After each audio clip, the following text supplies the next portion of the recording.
So hello everyone, welcome back to my YouTube channel. So today we are here to learn class 9 NCERT Social Science Democratic Politics First, Chapter 1, that is what is democracy and why democracy. We will read this chapter in detail in Hindi. Okay, so let's start. Reading it. Okay. The name of the chapter is What is Democracy and Why Democracy.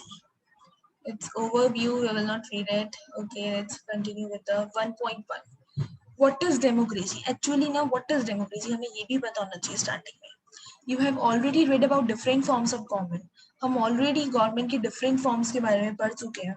On the basis of your understanding of democracy so far, हमारे basis पे कि हमें democracy कितना समझ में आया है, हम उसके कुछ एग्जांपल्स दे रहे हैं जिससे आपको डेमोक्रेसी के कुछ कॉमन फीचर्स पता चलेंगे. मींस डेमोक्रेटिक गवर्नमेंट के फीचर्स पता चलेंगे और नॉन डेमोक्रेटिक गवर्नमेंट, जो गवर्नमेंट डेमोक्रेटिक है और जो गवर्नमेंट नॉन डेमोक्रेटिक है. वैसे डेमोक्रेसी की डेफिनेशन होती क्या है? Okay, let me tell you. It means of the government, for the government. Sorry. It means of the people, for the people and by the people. लोगों की होती है, लोगों के लिए होती है और लोगों के द्वारा ही बनती है government. Democracy. Why define democracy? Before we proceed further, उससे पहले हम आगे चलें, let us first take note of an objection by Mary. She doesn't like this way of defining democracy and wants to ask some basic questions. Mary is a girl. She doesn't like the way of defining democracy. उसको ना ये वे पसंद नहीं है जिस type से हम democracy define करते हैं और वो इसी पे ही कुछ बेसिक क्वेश्चंस पूछना चाहती है. Her teacher Matilda Lingdo responds to her questions. उसकी टीचर मैटिल्डा लिंगडो उसके क्वेश्चंस को रिस्पॉन्ड करती है, जैसे कि फिर बाकी क्लासमेट्स भी डिस्कशन ज्वाइन कर लेते हैं. So let's see their discussion. Mary says, Ma'am, I don't like this idea. First, we spend time discussing democracy and then we want to find out the meaning of democracy. I mean, logically, shouldn't we have approached it the other way around? Shouldn't the meaning have come first and then the example? वो कहती कि ma'am मुझे ये idea बिल्कुल अच्छा नहीं लगता. पहले तो हम सब बैठ के डिस्कस करें डेमोक्रेसी के बारे में, अपना टाइम स्पेंड करें इस पे और फिर हम उसका डेमोक्रेसी का मीनिंग फाइंड आउट करें. तो लॉजिकली मुझे ऐसा लगता है कि हमें कोई और तरीका लेना चाहिए, लाइक दैट कि हमें पहले उसका मीनिंग पता होना चाहिए और फिर हम उसका कोई एग्जाम्पल दें. So her teacher Lingdo madam says, I can see your point. मैं तुम्हारा point देख सकती हूँ, but that is not how we reason in everyday life. लेकिन ये वो नहीं है कि हम जैसे रोज की लाइफ में चलते हैं. डेमोक्रेसी बिल्कुल वो नहीं है. We use words like pen, rain और love. हम इसमें ऐसे वर्ड्स यूज करते हैं जैसे pen, rain और love. Do we wait to have a definition of these words before we use them? वो कह रही है लाइक हमारी एवरीडे लाइफ में हम ये पेन, रेन, लव ऐसे जो वर्ड्स यूज करते हैं, तो हमें क्या वेट करना होता है कि to have a definition of these words, कि हम पहले इन्हें वर्ड्स को कहीं भी अगर हम यूज करना चाह रहे हैं तो हम इनकी पहले डेफिनेशन लिखें? नो ना. Come to think of it, इसके बारे में सोचो. Do we have clear definition of these words? क्या हमारे पास इन वर्ड्स की कोई क्लियर डेफिनेशन है? It is only by using a word that we understand its meaning. ये सिर्फ हम एक वर्ड से ही उसका मीनिंग समझ जाते हैं. एक वर्ड बताते हैं और फिर हम उसका मीनिंग समझ जाते हैं. Then Mary says, but then why do we need definitions at all? तो मेरी कहती है कि हमें फिर definitions चाहिए ही क्यों? Then her mom says, we need a definition only when we come across a difficulty in the use of a word. कि हमें एक definition सिर्फ तभी चाहिए होती है जब हम किसी word की means किसी word में हमें कोई difficulty हो रही हो. We need a definition of rain only when we wish to distinguish it from, say, drizzle or cloudburst. हमें एक रेन की डेफिनेशन सिर्फ तब चाहिए होती है जब हम कहना चाहें कि बादल फट गया या फिर बहुत तेज आंधी तूफान आ रहा है. हम कुछ अलग कहना चाहिए, मीन्स जो बारिश ना हो, तब हमें रेन को क्लियरली उसको बताने के लिए उसकी डेफिनेशन चाहिए. और यही चीज डेमोक्रेसी के लिए है. We need a clear definition. हमें एक क्लियर डेफिनेशन चाहिए only because people use it for different purposes. इसीलिए क्योंकि जो लोग हैं वो उसको अलग अलग पर्पस के लिए यूज करते हैं. Because very different kinds of governments call themselves democracy.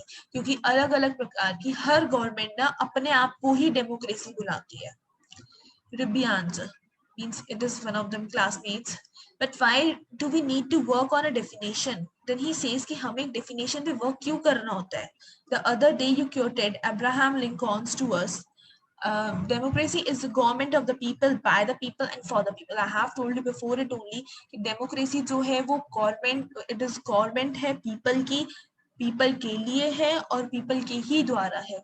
Democracy जो गवर्नमेंट है पीपल की है, मीन्स हमारे ही तो गवर्नमेंट है वो, और हमारे ही तो द्वारा बनी है, हम जब वोट देते हैं और हमारे लिए ही गवर्नमेंट है वो. We in Meghalaya always ruled ourselves. हम मेघालय में अपने आप रूल करते थे. That is accepted by everyone. Why do we need to change that? फिर हम उसे चेंज क्यों करें? तो उसकी मैम कहती है, I'm not saying we need to change it. मुझे नहीं लगता हमें चेंज करना है.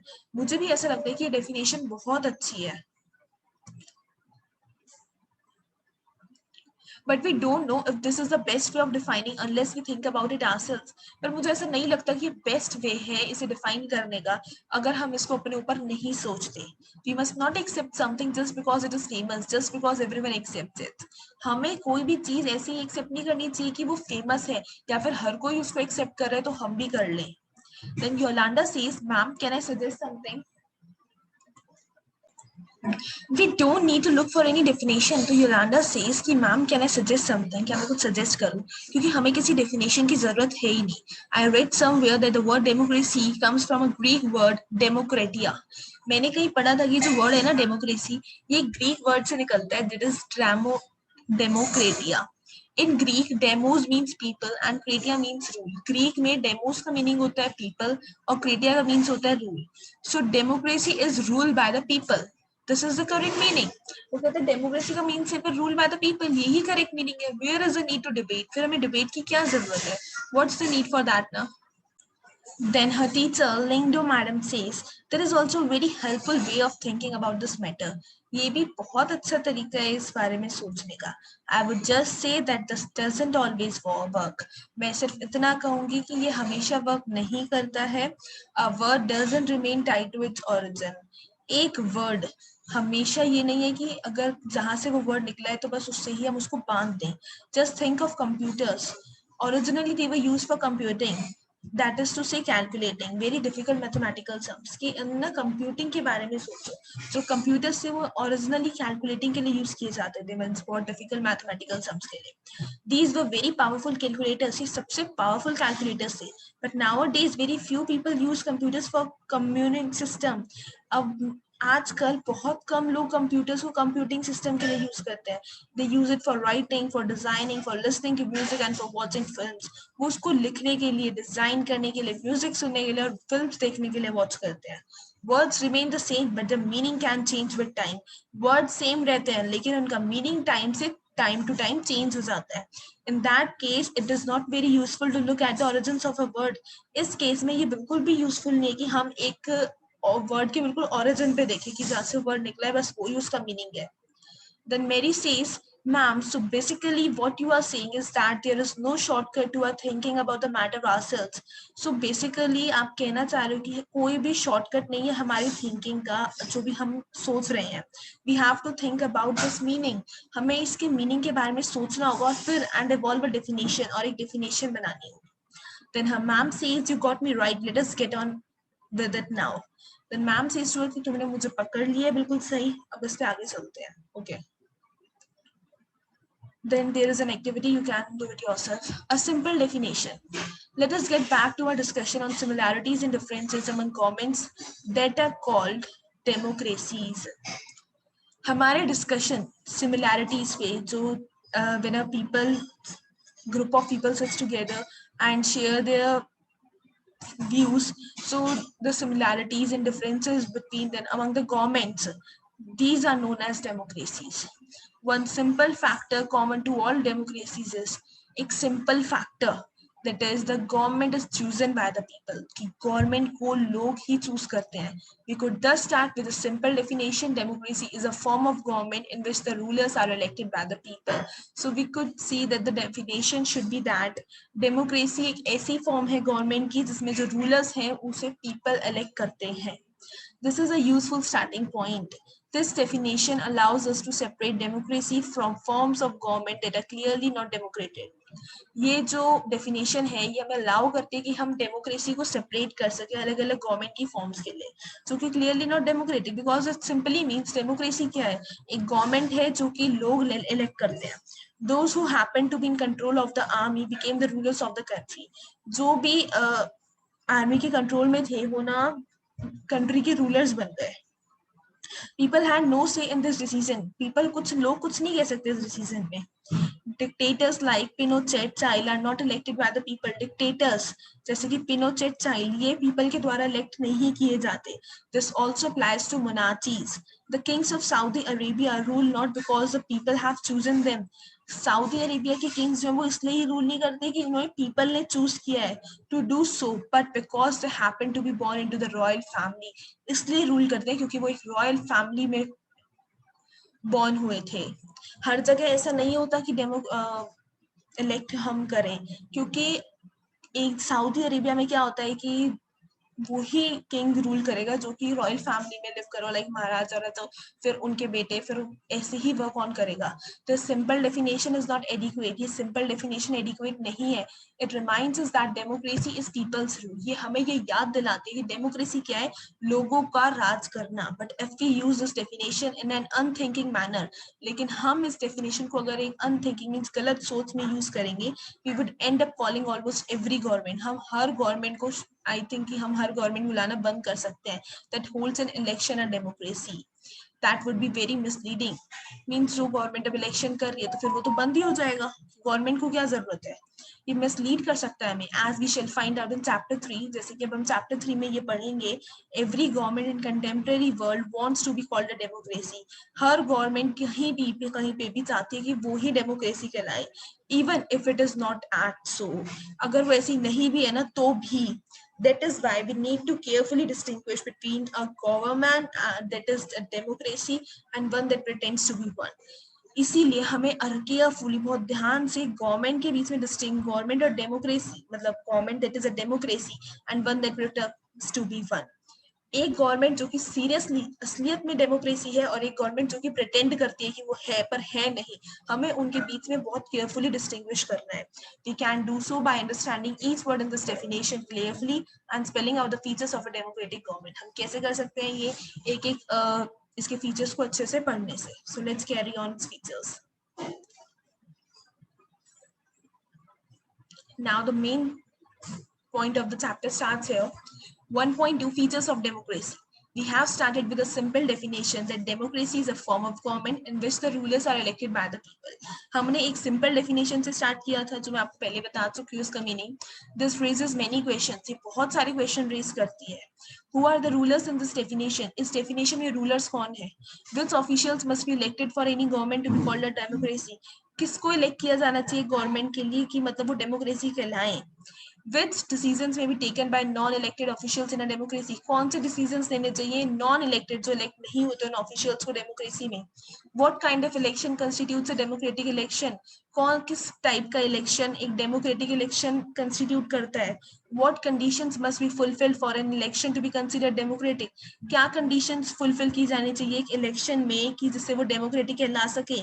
Who are the people who can elect the rulers or get elected as rulers? वो कौन भी लोग हैं जिनको who can elect the ruler जो कि ruler elect कर सकते हैं या फिर ruler द्वारा elect किए जा सकते हैं? Should this include every citizen on an equal basis? क्या इसमें हर citizen एक equal basis पे include होता है? Can a democracy deny some citizens this right? क्या democracy कुछ citizens को ये right से मना कर सकती है? Finally, last question is that what kind of a form of government is democracy? Democracy किस type के form की government है? Can elected rulers do whatever they क्या इलेक्टेड रूलर्स वो कर सकते हैं they want in a democracy means जो इलेक्टेड रूलर्स हैं क्या वो कर सकते हैं डेमोक्रेसी में जो वो चाहते हैं और must a democratic government function with some limits और या फिर कुछ डेमोक्रेटिक गवर्नमेंट फंक्शंस की कुछ लिमिट्स भी हैं is it necessary for a democracy to respect some rights of the citizens क्या है नेसेसरी है डेमोक्रेसी के लिए कि उसको सिटीजन की कुछ राइट्स की रिस्पेक्ट करनी है Let us consider each of these questions with the help of some examples. चलो अब हम इन सब को अब आगे जाकर इन सब क्वेश्चंस का आंसर हम पढ़ेंगे. Major decisions by elected leaders. Pakistan में जनरल परवेज मुशर्रफ ने एक मिलिट्री कोप लेड किया था 1999 अक्टूबर में। He overthrew a democratically elected government. उसने एक इलेक्टेड डेमोक्रेटिक गवर्नमेंट दी थी and declared himself the chief executive of the country, और उसने अपने आप को खुद ही कंट्री का चीफ एग्जीक्यूटिव डिक्लेयर कर दिया था। Later he changed his resignation to president and in 2002 later उसने बाद में अपनी पोजीशन चेंज करके खुद को प्रेसिडेंट बना लिया था, और 2002 में एक रेफरेंडम हेल्ड किया था कंट्री में, जिससे उसको 5 ईयर एक्सटेंशन मिल गई थी कि मीन्स वो 1 ईयर का ही नहीं 5 ईयर्स तक के लिए वो प्राइम प्रेसिडेंट रहेगा।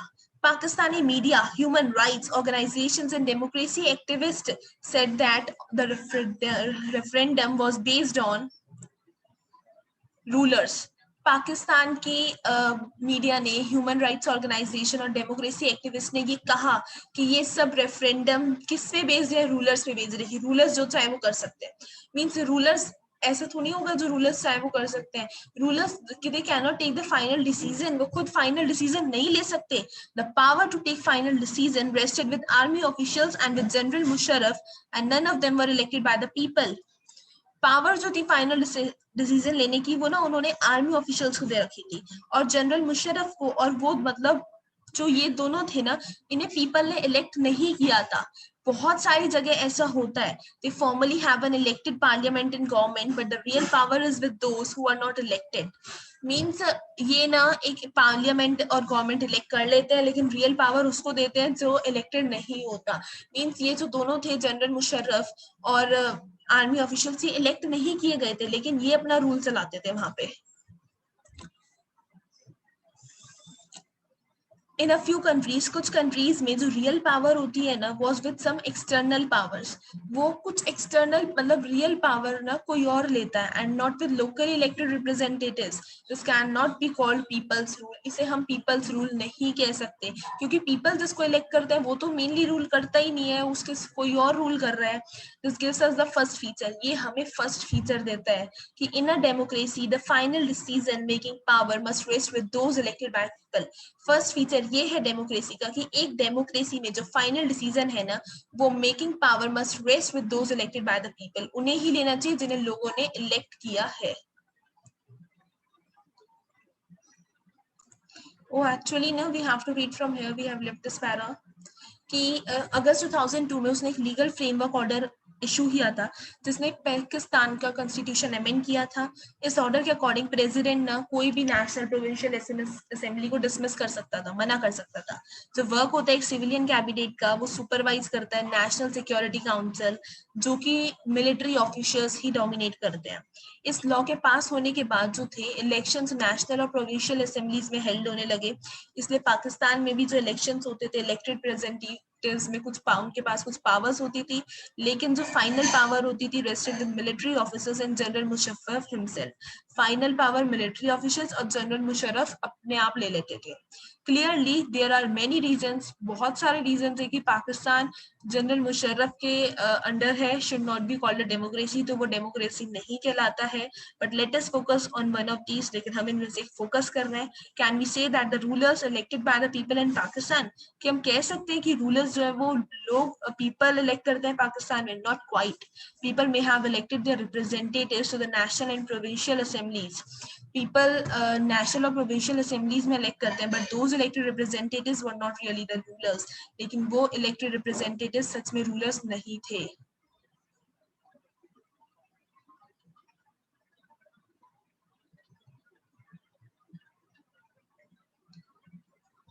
Okay, this para we have read. Free and fair electoral competition. China में जो इलेक्शंस हैं वो रेगुलरली हर 5 years के बाद हेल्ड होते हैं for electing the country's parliament called Quanguo Renmin Daibiao Dahui National People's Congress. Means in our language National People's Congress and in their language Quango Renmem Daibo Dahui। उनके यहाँ पर parliament elections हर 5 years बाद होते हैं। The national People's Congress के पास ये power है कि वो प्रेसिडेंट को अपॉइंट कर सके कंट्री का। It is nearly 3000 members elected from all the China. उसमें कम से कम 3000 मेंबर्स हैं जो कि पूरी चाइना से इलेक्ट हुए हैं। कुछ मेंबर्स जो हैं वो आर्मी के द्वारा इलेक्टेड है। बिफोर कंटेस्टिंग इलेक्शंस कंटेस्ट करने से पहले a candidate needs approval of the Chinese communist party. एक कैंडिडेट को चाइनीज कम्युनिटी पार्टी का पहले अप्रूवल चाहिए होता है इलेक्शन में खड़े होने से पहले। Only those who are members of Chinese community party, जो वो ही सिर्फ जो चाइनीज कम्युनिस्ट पार्टी के मेंबर हैं या फिर 8 स्मॉलर पार्टी से जुड़े हुए हैं, उन्हें ही अलाउ था कि वो इलेक्शन कर सके, जो कि 2002 और 3 में हुए थे। The government is always form by the communist party. वहां पर गवर्नमेंट हमेशा कम्युनिस्ट पार्टी द्वारा ही फॉर्म की जाती है। सिंस इट्स इंडिपेंडेंस इन 1930, अब 1930 में इंडिपेंडेंस है, तो Mexico holds elections after every 6 years. कि मैक्सिको जो है ना वो हर 6 साल बाद इलेक्शन करता है अपना प्रेसिडेंट इलेक्ट करने के लिए। The country has never been under a military और डिक्टेटर्स रूल। कंट्री कभी भी किसी मिलिट्री और डिक्टेटर के रूल के नीचे नहीं आई है, but until 2000 every election was won by a party called PRI। 2000 तक हर इलेक्शन जो है ना वो एक पार्टी जीती थी जिसका नाम था PRI, institutional revolutionary party. Opposition parties did contest elections. Opposition party भी उसकी इलेक्शंस में खड़ी होती थी लेकिन कभी जीत नहीं पाती थी, क्योंकि PRI was known to use many dirty tricks to win elections. PRI बहुत गंदी गंदी ट्रिक्स यूज किया करती थी इलेक्शन जीतने के लिए। All those who were employed in government offices had to attend its party meetings। जो भी गवर्नमेंट किसी भी गवर्नमेंट ऑफिस में अगर हेल्थ थे तो उनकी कोई मीटिंग्स होती थी। जो गवर्नमेंट स्कूल की टीचर्स थी उनको फोर्स किया जाता था कि वो पेरेंट्स को कहें, मतलब वो मीन्स पेरेंट्स को फोर्स करती थी कि वो PRI को ही वोट दें। मीडिया लार्जली इग्नोर करती थी इन अपोजिशन पॉलिटिकल पार्टीज की एक्टिविटीज को, एक्सेप्ट टू क्रिटिसाइज देम।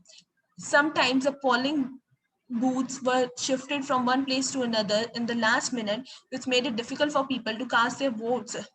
एक बार the PRI spent a large sum of money in the campaign for its candidates। PRI जो थी ना उसने बहुत पैसा लगाया था कैंडिडेट्स के कैंपेन के लिए। Should we consider the elections described above as examples of people electing their rulers? क्या हम इस consider the elections जो कि ऊपर मैंने आपको elections बताए हैं, क्या हम इसको consider कर सकते हैं कि ये उसके example है कि people electing the rulers, कि people खुद अपना ruler elect करते हैं? Reading these examples we get a sense that we cannot।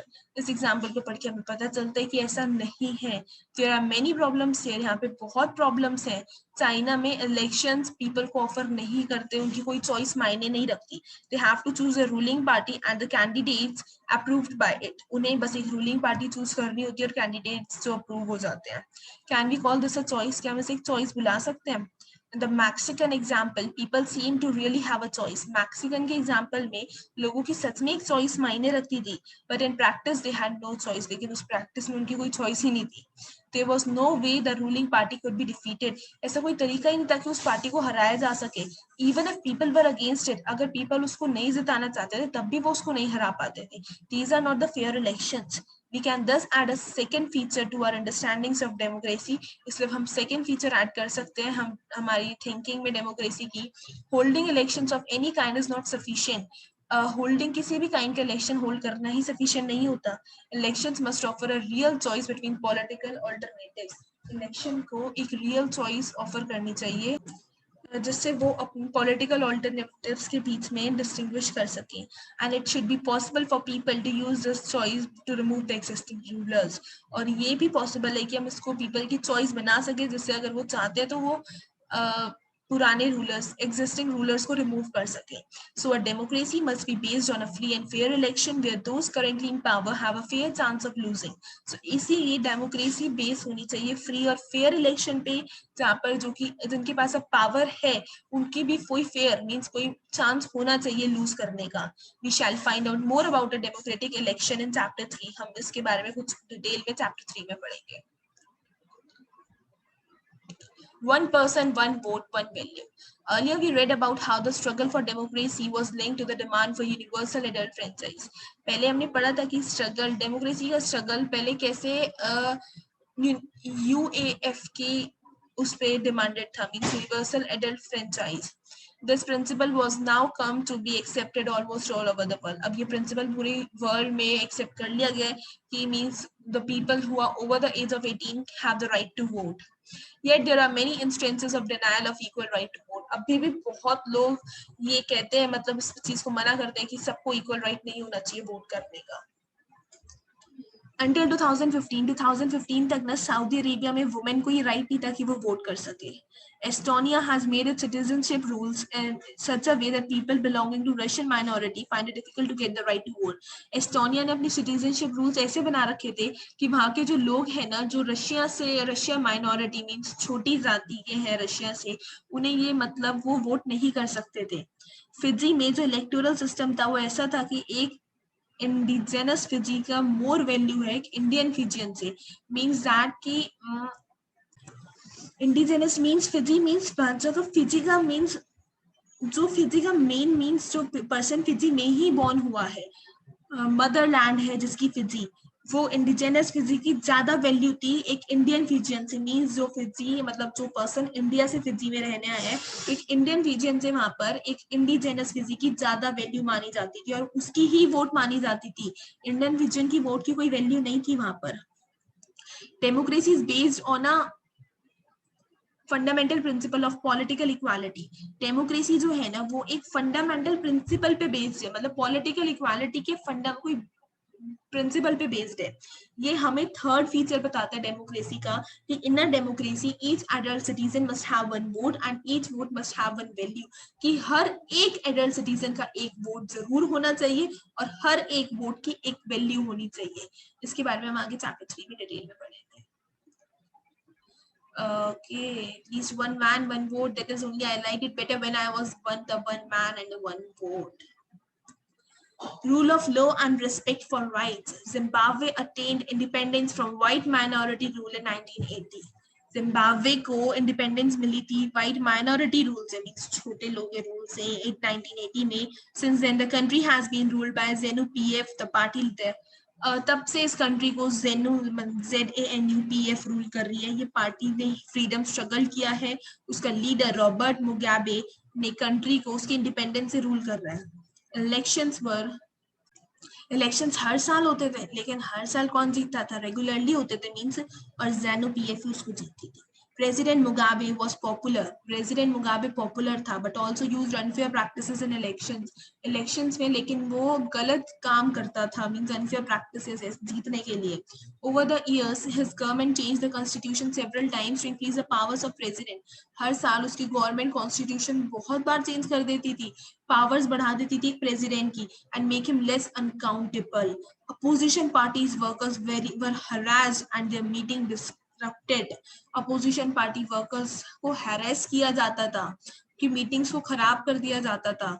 Public protest और डिमॉन्स्ट्रेशन जो थी गवर्नमेंट के खिलाफ वो इलीगल बताई जाती थी, कि पब्लिक अगर कुछ प्रोटेस्ट कर रही है गवर्नमेंट के खिलाफ तो वो इलीगल है. There was a law that limited the right to criticise the president. कि एक लॉ उसने बनाया था कि जिसमें ना ये राइट नहीं था कि कोई इंसान प्रेसिडेंट को क्रिटिसाइज कर सके. टेलीविजन एंड रेडियो जो थे वो गवर्नमेंट कंट्रोल करती थी और सिर्फ रूलिंग पार्टीज वर्जन का ही टीवी पे शो करती थी. देयर वर इंडिपेंडेंट न्यूज़पेपर्स, वहाँ पे इंडिपेंडेंट न्यूज़पेपर्स थे, but government harass those journalist who went against it. लेकिन गवर्नमेंट ने उन्हें भी हरास कर दिया जो कि उनके खिलाफ चाहती थी, मीडिया को. The government ignored some court judgments. Government जो थी कुछ कोर्ट की जजमेंट्स को भी इग्नोर कर देती थी, that went against it, जो उनके अगेंस्ट जाती थी. And pressurized judge, और जज को भी प्रेशराइज करती थी. He was forced out of office in 2007. मतलब जज को ना ऑफिस से बाहर निकाल दिया गया था 2017 में, क्योंकि उनके खिलाफ गया होगा. तो ये जिम्बाब्वे के एग्जाम्पल शो करता है कि पॉपुलर मतलब बहुत ज्यादा अप्रूवल जो होते हैं रूलर्स के वो नेसेसरी है एक डेमोक्रेसी में, कि लोग, but it is not sufficient. Popular governments can be undemocratic. जो जानी पहचानी जो गवर्नमेंट्स है ना ये अनडेमोक्रेटिक भी हो सकती है. ऐसा नहीं पॉपुलर है तो ये डेमोक्रेटिक ही होंगी. Popular leaders can be autocratic. Popular leaders autocratic भी हो सकते हैं. If you wish to assess a democracy, अगर हम एक डेमोक्रेसी एसेस करना चाहते हैं, it is important to look at the elections. ये इंपॉर्टेंट है कि हम इलेक्शंस पे ध्यान दें, but it is equally important to look before and after the elections. इसी तरह ये भी इंपॉर्टेंट है कि हम इलेक्शंस से पहले और उसके बाद भी ध्यान दें. There should be sufficient room for normal political activity. हर एक पॉलिटिकल एक्टिविटी के लिए एक रूम होना चाहिए sufficient, including political opposition in the period before elections. This requires that the state should respect some basic right of the citizen. इससे मतलब कि स्टेट को ना सिटीजन के उस बेसिक राइट्स पे भी उसके बेसिक राइट्स रेस्पेक्ट करने चाहिए. They should to be free to think. उन्हें बिल्कुल फ्री होना चाहिए सोचने के लिए. उनके ओपिनियन फ्री होने चाहिए, वो अपने ओपिनियन शेयर कर सके, to express these in public, वो पब्लिक में बता सके, टू फॉर्म एसोसिएशन, प्रोटेस्ट कर सके और कोई पॉलिटिकल एक्शन ले सके। Everyone should be equal in the eyes of law. एक लॉ के मतलब लॉ के लिए, लॉ की आंखों में सबकी जो पोजीशन है वो सेम होनी चाहिए। These rights must be protected by an independent judiciary whose orders are obeyed by everyone. ये जो rights है ना, ये independent judiciary को follow करने चाहिए, जिसके order हर कोई माने। We shall read more about these rights in chapter 5. In rights के बारे में हम और ज़्यादा chapter 5 में पढ़ेंगे। Similarly, there are some conditions that apply to the way of government is run after the elections. इसी तरह कुछ conditions हैं यहाँ पर जो कि एक government के एक way को apply करती है, means जो elections के पीछे चलते हैं। एक democratic government हमेशा वो नहीं कर सकती जो वो चाहती है, simply because it has won an election. इसलिए नहीं कि उसने election जीत लिया तो उसको जो चाहे वो करेगी. It has to respect some basic rules. उसको भी कुछ rules को respect करनी पड़ती है. In particular, it has to respect some guarantees to the minorities. Means उसको ना सबसे पहले तो जो माइनॉरिटीज छोटे लोग होते हैं, मीन्स माइनर कंडीशन में आते हैं, उसके उनको जो गारंटी दी जाती है उनको रिस्पेक्ट करना चाहिए। हर मेजर डिसीजन जो है वो कंसल्ट कर होना चाहिए। Every office bearer has certain rights and responsibilities assigned by the constitution and law.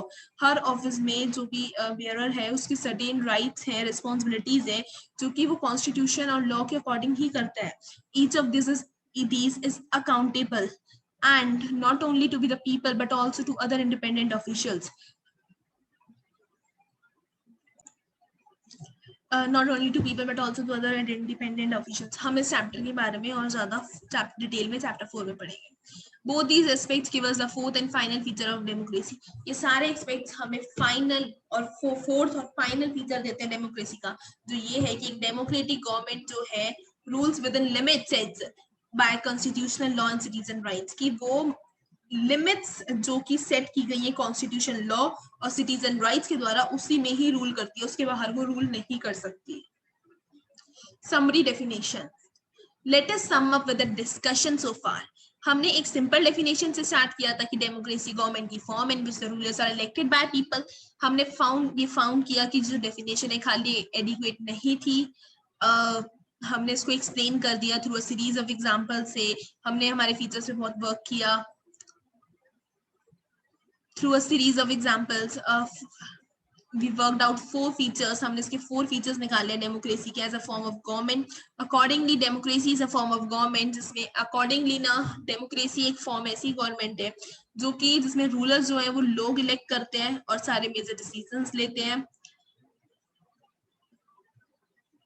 Elections offer a choice and fair opportunity to the people to change the current rulers. Elections एक choice offer करते हैं, fair opportunity offer करते हैं लोगों को, जिससे वो current rulers को change कर सके। This choice और opportunity ये सिर्फ उन्हीं लोगों को available होते हैं equal basis पे, means available हर इंसान को ये अपॉर्चुनिटी दी जाती है। The exercise of this choice leads to a government. ये जो चॉइस है ये एक ऐसी गवर्नमेंट बनाती है जो कि सिर्फ बेसिक रूल्स ही कॉन्स्टिट्यूशन के और सिटीजन राइट्स तक ही लिमिटेड है, उससे आगे कुछ नहीं कर सकती। So guys, जैसे कि हमारा चैप्टर का नेम है what is democracy and why democracy, we have read the whole para of what is democracy and now we are here to read why democracy. Okay, so let's start over further. An argument broke out in Madam Lingdo's class. एक argument हो गई फिर से ma'am की class में। She had finished teaching the previous section. वो previous section पढ़ाना उन्होंने फिनिश कर दिया था कि व्हाट इज डेमोक्रेसी, और क्वेश्चंस ही पूछ लिए थे।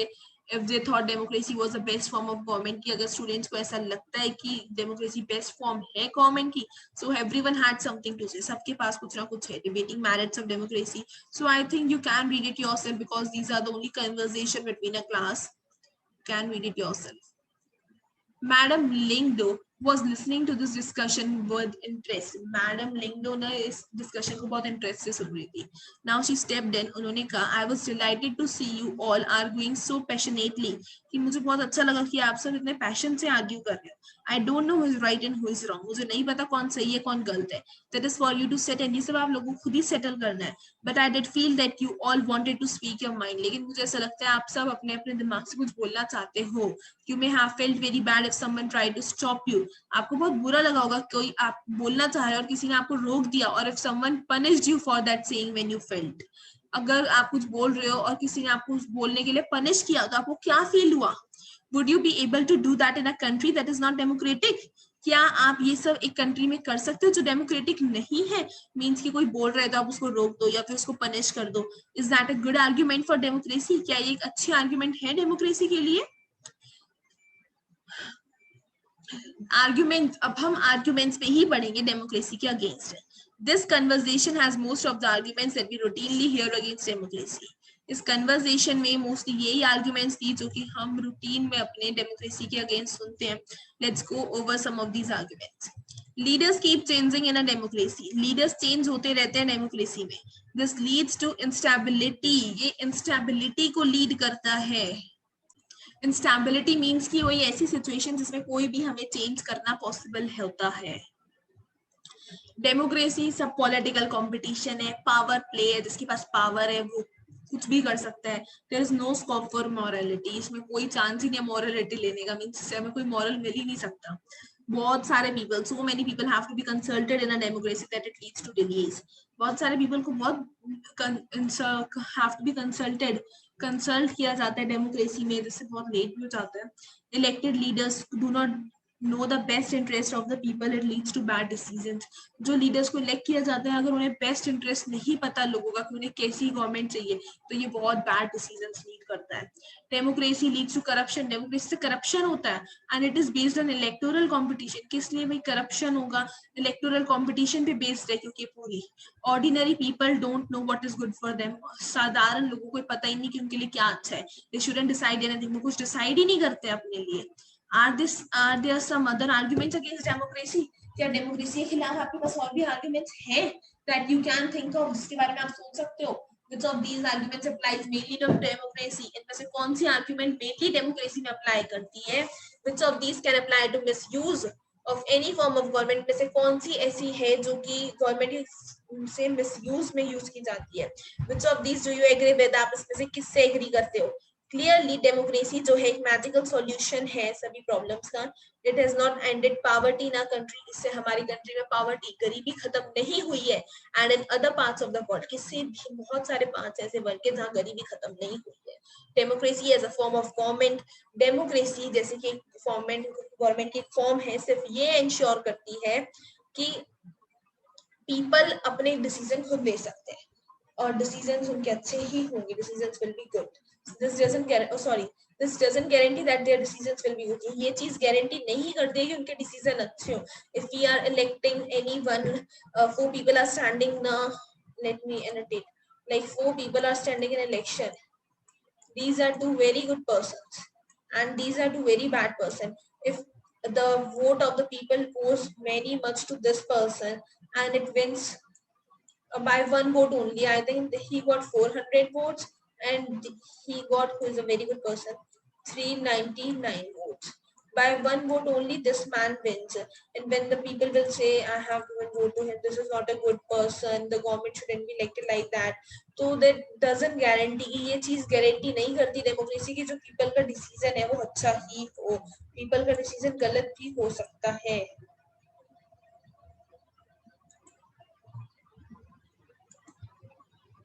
Okay, people can make mistakes, लोग गलती कर सकते हैं। involving the people in these decisions, in decisions में लोगों को involve करना does leads to delay in decision making. इससे बहुत देरी भी हो जाती है decision make करने में।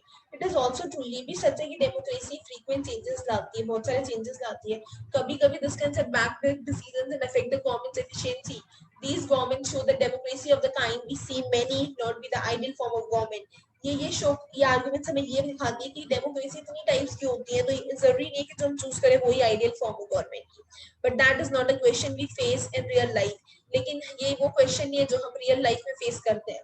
The real question we face is different. जो क्वेश्चन हम फेस करते हैं वो अलग है कि is democracy better than other forms of government, कि क्या डेमोक्रेसी गवर्नमेंट के अलग मतलब बाकी फॉर्म से अच्छी है, that are there for us to choose from, ये हमें बताना है। Arguments for democracy. So let's read an arguments for democracy. हमने पढ़ा था arguments against democracy, now we will read arguments for democracy.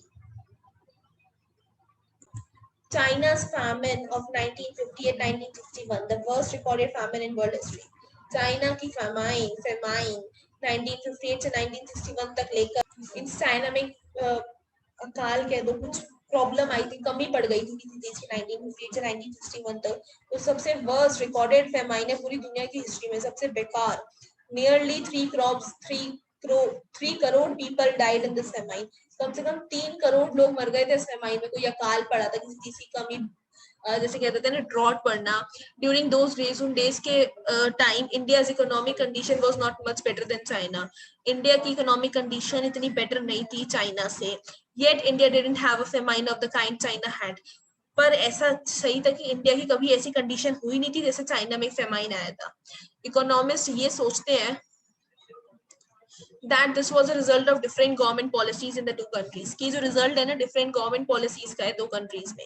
The existence of democracy in India made the Indian government, जो existence थी ना India में democracy की, उसने Indian government को ऐसा बना दिया था कि respond to food scarcity in a way that the Chinese government did not. जो डेमोक्रेसी थी इंडिया में, उसने इंडिया गवर्नमेंट को रिस्पॉन्ड फूड स्कैरसिटी को, मतलब भूख के मारे मरना, खाने की कमी हो जाना, जैसे चाइनीज गवर्नमेंट में किया नहीं किया था ऐसा हो गया था. They point out that no large scale famine has ever taken place in an independent and democratic country. उन्होंने पॉइंट आउट किया था कि ऐसा कभी भी कोई फेमाइन नहीं आया एक इंडिपेंडेंट और डेमोक्रेटिक कंट्री में, जैसे कि इंडिया में ऐसा कोई फेमाइन नहीं आया था. उन्होंने चाइना ने फूड स्कैरसिटी का वो किया था पर नहीं आया था. China too had multi party elections, China में भी मल्टी पार्टी इलेक्शंस होते थे. Opposition party and press free to criticise the government, then so many people may not have died in the famine. अगर कोई पार्टी उनकी अच्छी होती, लोग एक दूसरे को प्रेशराइज नहीं करते उसे वोट देने के लिए, तो अच्छा उनके यहाँ भी ऐसा कोई फेमाइन ना आता और लोग ना मरते. This example brings out one of the reasons why democracy is considered the best form of government. ये example ये बताता है कि एक reason है कि democracy को क्यों ही best form of government consider किया जाता है. Democracy किसी भी other form of government से better है in responding to the needs of people, लोगों की जरूरतों के लिए. A non-democratic government may and can respond to people's needs. एक non-democratic government ठीक है, लोगों की needs को respond कर सकती है, but it all depends on the wishes of the people who rule. लेकिन ये सब उन लोगों के उस पे डिपेंड करता है, मर्जी पे, जो कि रूल कर रहे हैं. Like a bad person is ruling, he will like कौन देखेगा इनकी मर्जी को, and a good people is ruling, then he will obviously show that. एक democracy requires that the rulers have to attend to the needs of people. Democracy में ये requirement है कि जो रूलर्स है ना, उनको लोगों के नीड्स को अटेंड करना होगा. ऐसा नहीं है नहीं करा, मन नहीं किया तो कर लिया, करा तो कर नहीं किया. डेमोक्रेटिक गवर्नमेंट एक बेटर गवर्नमेंट है क्योंकि ये बहुत ज्यादा अकाउंटेबल फॉर्म ऑफ गवर्नमेंट है.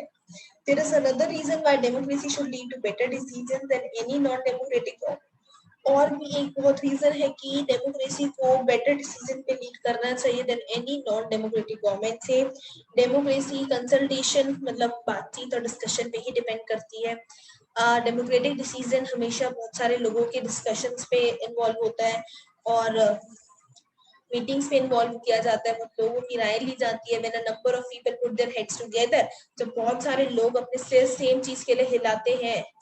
When number of people put their heads together मतलब जब सारे लोग अपने सिर हिला देते हैं, मींस हाँ कर देते हैं इस चीज के लिए, they are able to point out possible mistakes in any decision. तभी वो उस डिसीजन में कोई मिस्टेक पॉइंट आउट कर सकते हैं. पॉसिबल मिस्टेक कोई ये कार्य निकल जाए तो इसमें बहुत टाइम लगता है, लेकिन इसकी बहुत एडवांटेज है टाइम, मतलब इम्पोर्टेंट डिसीजंस लेने में. This reduces the chances of rash और irresponsible decision.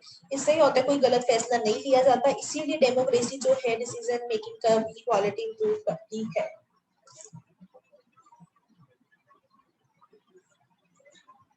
This is related to the third argument. ये थर्ड आर्ग्यूमेंट से रिलेटेड है कि डेमोक्रेसी एक ऐसा मेथड प्रोवाइड करती है जिससे डिफरेंसेस और कॉन्फ्लिक्ट्स पे डील किया जा सकता है. किसी भी सोसाइटी में, any society, people are bound to have differences. लोग ना मतलब बंधे हुए होते हैं, डिफरेंस करना होता है ओपिनियंस में, इंटरेस्ट में, दूसरे के ओपिनियन में, राय में. ये डिफरेंसेस ना पर्टिकुलरली शार्प होते हैं कंट्री में जैसे कि हमारी, जिसमें एक अमेजिंग सोशल डाइवर्सिटी है. People belong to different regions. People अलग अलग रीजन्स के यहाँ पे अलग अलग लैंग्वेजेस बोलते हैं, अलग अलग रिलीजन फॉलो करते हैं और अलग अलग कास्ट है सबकी. वो वर्ल्ड में देखते हैं बहुत अलग तरीके से और अलग उनके अपने राय हैं, अपने तरीके हैं. उनके जो प्रेफरेंसेस हैं हर ग्रुप के can clash with those of other groups, वो दूसरे ग्रुप से कभी मैच नहीं कर सकते. How do we resolve such a conflict? लड़ाई हो सकती है तो हम इस कॉन्फ्लिक्ट को कैसे रिजॉल्व करें? The conflict can be solved by brutal power. Conflict को सिर्फ ब्रूटल पावर से सॉल्व किया जा सकता है. मींस जो भी ग्रुप ज्यादा पावरफुल है वो डिक्टेट करेगा अपने terms and others will have to expect that. उसको दूसरे को उसके रूल्स एक्सेप्ट करने होंगे. लेकिन but that would lead to resentment and unhappiness. इससे खुशी ज्यादा नहीं होगी लोगों को, मींस अनहैप्पीनेस शो करेगा. क्योंकि अगर पावर है तो क्या हो गया, अगर मेरे पास पावर है और मैं गलत कह रही हूँ और आपके पास पावर नहीं है और आप सही हो, तो मेरे रूल्स आपको फॉलो करने होंगे. If you are right then what to do, nothing matters. This is a wrong way. Different groups में not be able to live together for long in such a way. इससे अलग अलग group ज्यादा time तक एक साथ नहीं रह सकते. Democracy provides a only peaceful solution to this problem. तो इस प्रॉब्लम को सिर्फ डेमोक्रेसी ही प्रोवाइड कर सकती है एक सॉल्यूशन. इन डेमोक्रेसी में कोई भी परमानेंट विनर नहीं होता, ना कोई परमानेंट यूजर होता. डिफरेंट ग्रुप्स एक साथ रह सकते हैं शांति से. और एक डाइवर्स कंट्री जैसे कि इंडिया में डेमोक्रेसी हमारी कंट्री को एक साथ बनाए रखती है.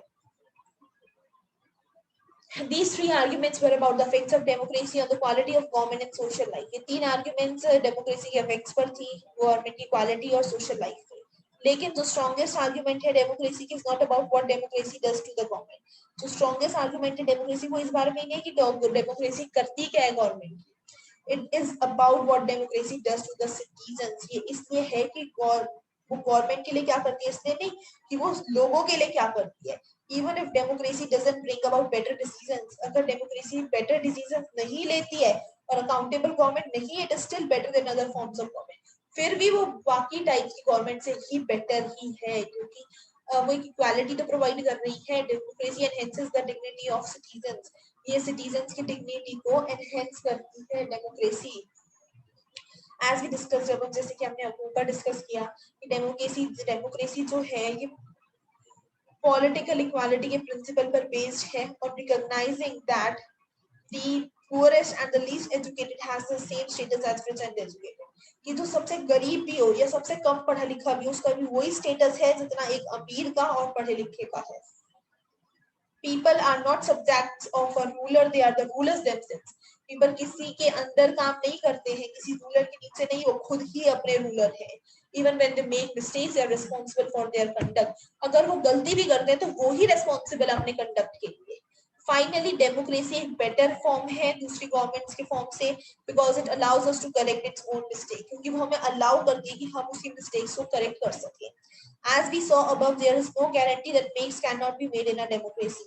जैसे हमने ऊपर देखा कि ऐसी कोई गारंटी नहीं है कि मिस्टेक्स डेमोक्रेसी में नहीं हो सकती.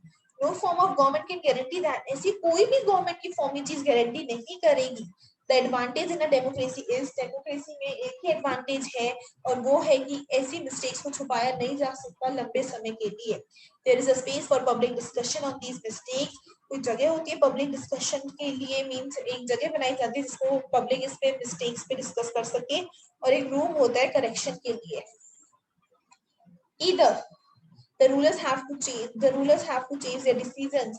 रूलर्स को अपना डिसीजन चेंज करना पड़े या फिर रूलर्स को चेंज किया जा सके. This can not happen in a non democratic government. ऐसा नहीं हो सकता एक नॉन डेमोक्रेटिक गवर्नमेंट में.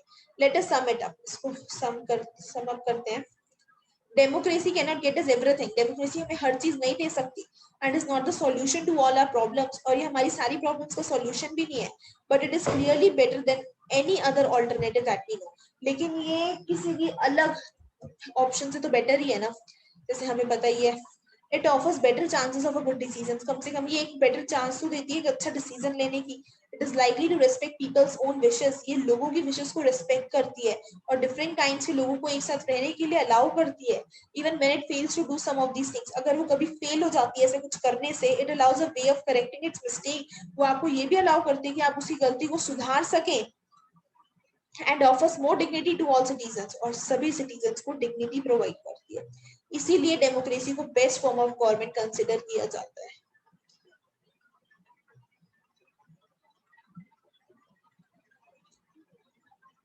Now we are going to read from broader meanings of democracy. Okay, so let's continue from broader meanings of democracy. इस chapter में हमने democracy का मीनिंग कंसिडर कर लिया एक लिमिटेड और डिस्क्रिप्टिव सेंस में. हमने ये समझ लिया कि डेमोक्रेसी एक form of as a democracy को एक गवर्नमेंट की फॉर्म की तरह हम एक्सेप्ट कर चुके हैं.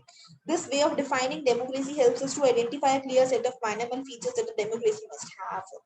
ये जो वे है ना डेमोक्रेसी को डिफाइन करने का, इससे हम एक क्लियर सेट आइडेंटिफाई कर सकते हैं ऐसे फीचर्स का कि डेमोक्रेसी में होता है. जो मोस्ट कॉमन फॉर्म है डेमोक्रेसी की, वो takes in a times is that of not a representative democracy. हमने ऑलरेडी इस बारे में पढ़ा है प्रीवियस क्लासेस में कि in the countries we call democracy all the people do not rule. कि एक कंट्री में, हम जिस कंट्री में डेमोक्रेसी को कॉल करते हैं ना, सारे लोग रूल नहीं करते वहां. A majority is allowed to take decisions. एक मेजोरिटी, एक जो हम गवर्नमेंट बनाते हैं उसको ही परमिशन होती है डिसीजन लेने की पीपल के बिहाफ पर. Even the majority doesn't rule directly. वो जो मेजोरिटी है वो डायरेक्टली रूल नहीं करती. जो मेजोरिटी है पीपल की, द मेजोरिटी ऑफ पीपल वो इलेक्टेड रिप्रेजेंटेटिव्स के थ्रू रूल करती है. ये नेसेसरी इसलिए है क्योंकि मॉडर्न डेमोक्रेसीज ऐसे लार्ज नंबर ऑफ पीपल को इन्वॉल्व करती है that is physically impossible for them. की मीन्स वो इनके लिए इम्पॉसिबल है कि वो एक साथ बैठे और एक कलेक्टिव डिसीजन ले. पूरी अगर इंडिया ले ऐसे डिसीजन तो इवन इफ दे कुड, अगर वो ले भी सकते हैं तो the citizen doesn't have the time. लोगों के पास इतना टाइम नहीं है, द डिजायर और the skills to take part in all the decisions, उनके कि वो हर डिसीजन में पार्ट ले सकें. This gives us a clear but minimal understanding. हमें बिल्कुल clear अंडरस्टैंडिंग देती है डेमोक्रेसी की. This clarity helps us to distinguish democracies from non-democracies. ये क्लैरिटी हमें हेल्प करती है डेमोक्रेसीज को नॉन डेमोक्रेसी से डिस्टिंग्विश करने में. लेकिन ये हमें अलाउ नहीं करती है कि हम एक डेमोक्रेसी और एक अच्छी डेमोक्रेसी के बीच में डिवाइड कर सके. It doesn't allow us to see the operation of government beyond government. ये operation of democracy beyond government, ये हमें अलाउ नहीं करती है कि हम डेमोक्रेसी का साथ दें लेकिन गवर्नमेंट के खिलाफ जाकर. For this we need to turn the broader meanings of democracy. हम इसके लिए हमें आगे ब्रॉडर डेमोक्रेसी के कुछ ब्रॉडर मीनिंग्स पढ़ने होंगे. Sometimes we use democracy for organizations other than the government. कभी कभी हम डेमोक्रेसी को उन ऑर्गेनाइजेशन के लिए यूज करते हैं जो कि गवर्नमेंट से अलग है. So let's just read these statements. We are a very democratic family. हम एक बहुत अच्छी डेमोक्रेटिक फैमिली है. जब भी कोई डिसीजन लिया जाता है हम साथ में बैठते हैं, कंसेंसस करते हैं. मेरा ओपिनियन मैटर करता है जितना मेरे फादर का करता है मेरी फैमिली में. I don't like teachers. मुझे वो टीचर्स पसंद नहीं है जो स्टूडेंट्स को अलाउ नहीं करती कि वो बोल सके एंड और क्लास में क्वेश्चंस पूछ सके. I would like to have teachers with democratic temperament. मुझे वो टीचर्स पसंद है जिनकी डेमोक्रेटिक टेम्परमेंट हो कि हर बच्चे को इक्वल माना जाए. वो One leader and his family members decide everything. एक लीडर और उसका फैमिली मेंबर सब कुछ डिसाइड कर लेता है पार्टी का. How can they talk of democracy? फिर वो डेमोक्रेसी क्या है अगर एक फैमिली का लीडर सब कुछ डिसाइड कर लेगा. These ways of using the word democracy go back to its basic sense. ये वर्ड्स जो हम डेमोक्रेसी के लिए यूज कर रहे हैं ये उसके बेसिक सेंस में वापस जाते हैं. Of taking decisions. एक डेमोक्रेटिक डिसीजंस में कंसल्टेशन होनी चाहिए सारे लोगों के साथ जो कि उस डिसीजन में जिन पे वो प्रभाव पड़ेगा. मीन्स उस डिसीजन का जो फैसला होगा उसका असर जिन लोगों पे पड़ने जा रहे हैं उनका भी एक राय उसमें मायने रखती है. Those who are not powerful have the same say. जो पावरफुल नहीं है उनका भी यही कहना है कि डिसीजन में जो कि पावरफुल है वही डिसीजन ले लेते हैं. This can apply to a government और अ फैमिली. इससे क्या होगा, एक गवर्नमेंट या फिर एक फैमिली एक दूसरी ऑर्गेनाइजेशन बन जाए. इसलिए इसमें डेमोक्रेसी एक प्रिंसिपल है that can be apply to any sphere of life. तो ये डेमोक्रेसी एक ऐसा प्रिंसिपल है जिसे हम लाइफ में कहीं भी अप्लाई कर सकते हैं. इसलिए हमें अपनी फैमिली में भी अप्लाई करना चाहिए. सबका डिसीजन मायने रखना चाहिए. Sometimes we use the word democracy not to describe any existing government. कभी कभी हम डेमोक्रेसी वर्ड को यूज करते हैं not to describe any existing government but to set up an ideal standard that all democracies must aim to become. सिर्फ एक पुरानी government को डिस्क्राइब करने के लिए नहीं जबकि एक ideal standard that all democracies must aim to become. कि सब डेमोक्रेसीज का एक एम है कुछ बनने का, उसको डिफाइन करने के लिए. True democracy will come to this country. असली सच्ची डेमोक्रेसी इस कंट्री में तब आएगी जब कभी भी कोई भूखा ना जाए बेड पे सोने. एक डेमोक्रेसी में हर सिटीजन एबल होना चाहिए कि वो इक्वल रोल प्ले कर सके डिसीजन लेने में. For this you don't need just an equal right to vote. इसके लिए सिर्फ एक वोट ही नहीं चाहिए कि हर एक का इक्वल राइट है वोट करने का. हर किसी के वो मायने रख, हर कोई अपना फैसला दे सकता है. Every citizen needs to have equal information, basic education, equal resources and a lot of commitment. Her citizen के पास equal information होनी चाहिए डेमोक्रेसी की, बेसिक पढ़ाई होनी चाहिए, equal resource होनी चाहिए और lot of commitment होनी चाहिए. If we take these ideals seriously, अगर हम इन ideals को seriously लें, then no country in the world is a democracy. फिर कोई भी country इस world में democracy नहीं है. Yet an understanding of democracy as an ideal reminds us. इसलिए एक अंडरस्टैंडिंग है डेमोक्रेसी आइडियल की जो हमें याद दिलाते हैं कि हम डेमोक्रेसी की वैल्यू क्यों करते हैं. ये हमें एनेबल करती है कि हम जज कर सके किसी भी एग्जिस्टिंग डेमोक्रेसी को, पुरानी डेमोक्रेसी को, और उसकी वीकनेस को पहचान सके. It helps us to distinguish between a binomial democracy and a good democracy. ये हमें हेल्प करती है कि हम एक binomial डेमोक्रेसी और एक अच्छी डेमोक्रेसी के बीच में डिस्टिंग्विश कर सके. In this book, we do not deal much with the expanded notion of democracy. इस बुक में हम ज्यादा नहीं पढ़ेंगे डेमोक्रेसी के बारे में. Expanded means expand में नहीं पढ़ेंगे. हमारा फोकस यहाँ पर सिर्फ इतना है कि some core institutional features जो है डेमोक्रेसी के, वो it's a form of government क्या है. Next year you will read more about a democratic society. अगले साल आप next year आप इस democratic society के बारे में और ज्यादा डिटेल में पढ़ेंगे and ways of evaluating our democracy, और अलग अलग तरीके पढ़ेंगे डेमोक्रेसी evaluate करने के.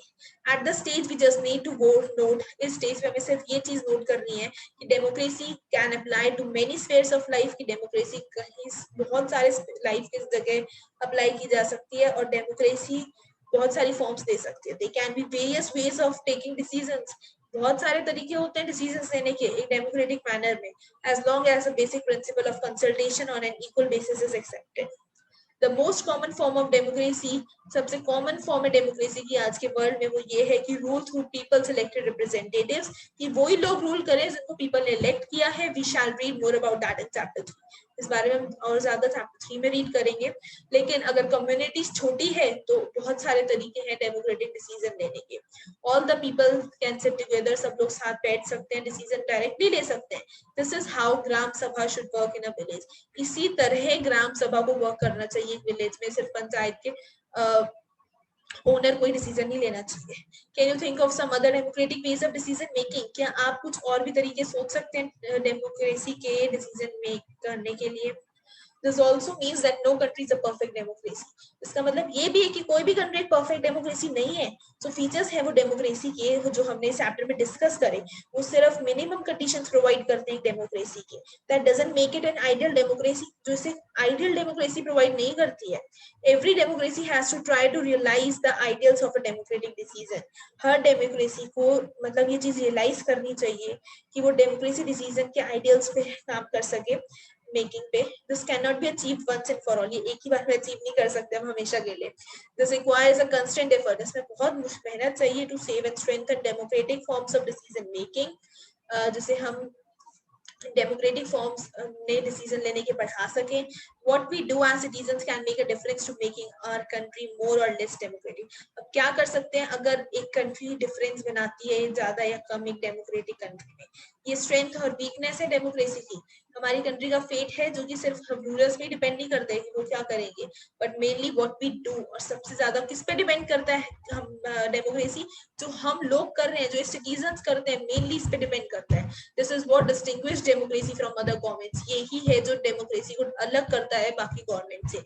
Other form of government like monarchy, dictatorship और one party rule, other forms of government जैसे monarchy, dictatorship और one party rule do not require all citizens. सब citizens को ये चीज provide नहीं करते to take part in politics, जो politics में part ले सके. In fact, most non-democratic governments, ज्यादा से ज्यादा non-democratic governments would like citizens, तो citizens चाहती है not to take part in politics, क्यों politics में part ना ले, but democracy depends on active political participation by all the citizens. That is why a study of democracy must focus on democratic politics. So guys, with this, your chapter is completed here. If you have any confusion related to that, you can just comment me in the comment section. And if you like this video, just please hit the like button and just subscribe my YouTube channel. Thank you.